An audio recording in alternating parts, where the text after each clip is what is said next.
Hello friends, நம்ம favourite சீரியலில் அடுத்து என்ன சுவாரஸ்யமாக நடக்குதுன்னு பார்க்குறீங்க. நம்ம மல்லி இருந்துக்கிட்டு எவ்வளவோ பிளான் பண்ணாங்க விஜய் சாரோட மனசை மாற்றணும் அப்படின்னு சொல்லிட்டு. ஆனால் அது எதுவுமே நடக்கலை அப்படின்னு சொல்லிட்டு தான் நினைக்கிறீங்க. அதுதாங்க இல்லை, இங்கே எல்லாமே தலைகீழ நடந்துட்டுருக்கு. அதுக்கு காரணம் இந்த ராஜேஸ்வரி தான். அவங்க நினைக்கிறது மட்டும்தான் நடக்கணும், அவங்க பண்ணுறது மட்டும்தான் எல்லாருக்கும் சரியாக இருக்கணும் அப்படின்னு சொல்லிட்டு அவங்க பண்ண கேவலமான வேலை எல்லாமே இங்கே அப்பட்டமாக தெரிய வந்துருச்சு.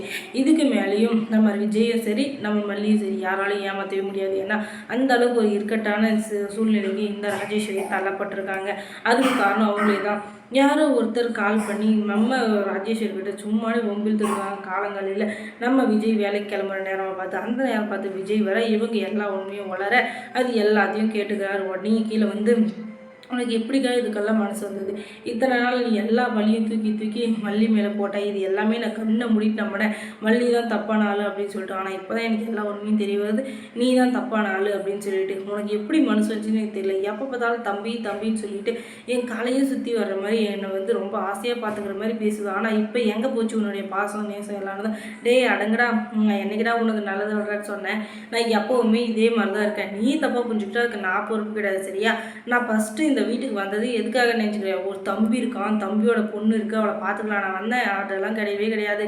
நீ எப்படி இருந்தாலும் எவளாச்சும் ஒரு பொண்ணை கல்யாணம் பண்ணி இந்த வீட்டை விட்டு போயிடுவேன் அப்படின்னு சொல்லிட்டு நானும் எதிர்பார்த்தேன். ஆனால் நீ போகிற மாதிரி தெரியல. அவளை கொண்டு வந்து வீட்டில் உட்கார வச்சுன்னு அவளை சீனை போட்டுங்கிற ஜெயின் தட்டுறது ஒவ்வொரு பக்கம், நீ ஒரு பக்கம் அப்படி ஜில்லுமா குள்ளுமானுங்க அப்படி கொஞ்சது. என்னால் இதெல்லாம் சத்தியமாக தாங்கிக்கவே முடியல. எத்தனை நாளைக்கு இதெல்லாம் சொல்லிட்டு அவன் மேலே பழியை போட்டு போட்டு அவளை வெறுக்க வச்சேன். அவளை வீட்டை விட்டு துரத்திட்டேன்னா வெண்பாவை ஹாஸ்டல்லையோ இல்லை அந்த நாகராஜ்கிட்டயோ வெண்பாவை விட்டுட்டு அதுக்கப்புறமா உன்னை வீட்டை விட்டு துரத்திடலான்னு பார்த்தா 2 பேர் சேர்ந்துன்னு என்ன ஆட்டம் போடுறீங்க. அதனால தான் இப்படி பண்ணேன். இதுக்கு மேலேயும் நீ வந்து எனக்கு எதுவும் கேள்வி கேட்க முடியாது. ஏன் தெரியுமா?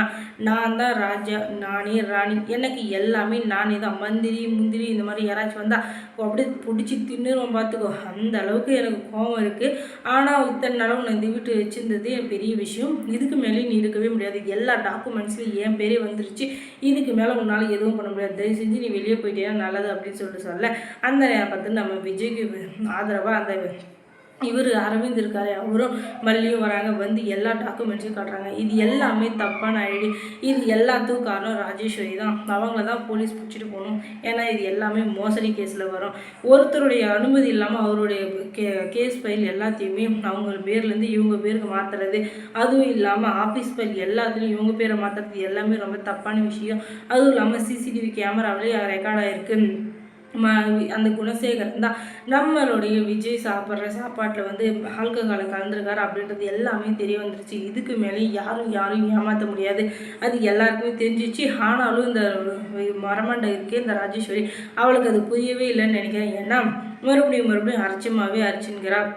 நான் இப்படியெல்லாம் பண்ணுவேனா தம்பி அப்படி இப்படின்னு சொல்லிட்டு நீ எல்லாத்தையும் பண்ணியிருப்பனான்னு கேட்குற பார்த்தியா? அங்கே தான் நீ மாட்டிக்கிட்ட. ஏன்னா சத்தியமாக சொல்கிறேன், நீ நீ எல்லாத்தையுமே நம்பியிருக்கேன். ஆனால் இதுக்கு மேலே நம்புறதுக்கு நான் முட்டாள் இல்லை அப்படின்னு சொல்லிட்டு போலீஸ்க்கு ஃபோன் பண்ணுறாரு. போலீஸ் வந்து எல்லாத்தையும் கடமுடன்னு விசாரிக்கிறாங்க. அதை எல்லாமே அப்பட்டமாக தெரிஞ்சுது ராஜேஸ்வரி தான் எல்லா தப்பையும் பண்ணியிருக்கா அப்படின்னு சொல்லிட்டு. இதுக்கு மேலேயும் வெயிட் பண்ண தேவையில்லை.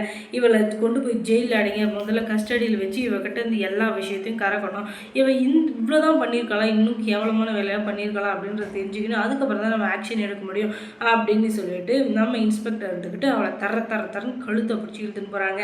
இதுக்கப்புறம் என்ன ஒரு இதுதான் அந்த ஜெயிலில் வந்து 1 2 3 4 3 2 1 அப்படின்னு சொல்லிட்டு இந்த பக்கம் தான் அந்த பக்கம் 1 2 3 எனக்கு வேணிதான். ராஜேஷ் மேரி மேடம் கங்க்ராச்சுலேஷன்ஸ், இனிமேலாச்சு 1 2 3 படித்து வாழ்க்கையில் எப்படி முன்னேறுது அப்படின்றத கற்றுக்குவாங்க. அதை விட்டுட்டு அடுத்தவங்க வீட்டில் என்ன நடக்குது ஏது நடக்குதுன்னு சொல்லிட்டு தெரிஞ்சிங்கன்னா கண்டிப்பாக நம்ம வீட்டில் எல்லாமே கஷ்டமாக தான் நடக்கும் அப்படின்ற ஒரு கருத்தை மட்டும் சொல்லிவிட்டு இன்னையோட இந்த வீடியோவை முடிச்சுக்கலாம். அதுக்கப்புறம் நம்ம ஃபேவரட் சீரியலில் என்ன நடந்திருக்கும் நீங்கள் தெரிஞ்சுக்கணுன்னா நம்ம சேனலை சப்ஸ்கிரைப் பண்ணுங்கள். அதோட பக்கத்தில் இருக்கிற பெல் ஐக்கனை கொஞ்சம் கிளிக் பண்ணி விடுங்க. தொடர்ந்து இந்த சேனலுக்கு சப்போர்ட் கொடுங்க. தேங்க்ஸ் ஃபார் வாட்சிங்.